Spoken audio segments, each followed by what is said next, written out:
ప్రస్తుతం ఈ అంశంపై మనతో మాట్లాడడానికి బీజేపీ పార్టీ సీనియర్ నాయకులు పూడి తిరుపతిరావు అన్నారు. చూస్తే కనుక చట్టబద్ధత కలిగింది, రాజముద్ర కూడా పడింది. అయినా కూడా వైఎస్ఆర్ కాంగ్రెస్ పార్టీ ఇప్పటికు కూడా అది శిలాశాసనం కాదు, మేము మారుస్తాం, మేము వస్తాం అంటున్నారు. అసలు దాన్ని ఏ విధంగా తీసుకోవాలి వాళ్ళ తల వైఖరి? అందరికీ నమస్కారం.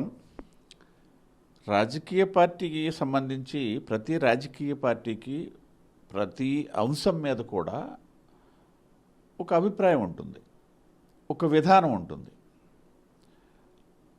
చాలా సందర్భాల్లో ప్రజల తాలూకా ఆలోచనల దృష్ట్యా లేకపోతే ప్రజలు ఇచ్చినటువంటి తీర్పు దృష్ట్యా ఈవెన్ చాలా సందర్భాల్లో భారతీయ జనతా పార్టీ కూడా తను తీసుకున్నటువంటి నిర్ణయాన్ని పునరాలోచన చేసి పునశ్చరణ చేసి మళ్ళీ మార్చుకున్నటువంటి సందర్భాలు ఉన్నాయి. దానికి ఏ పార్టీ కూడా అతీతులు కాదు.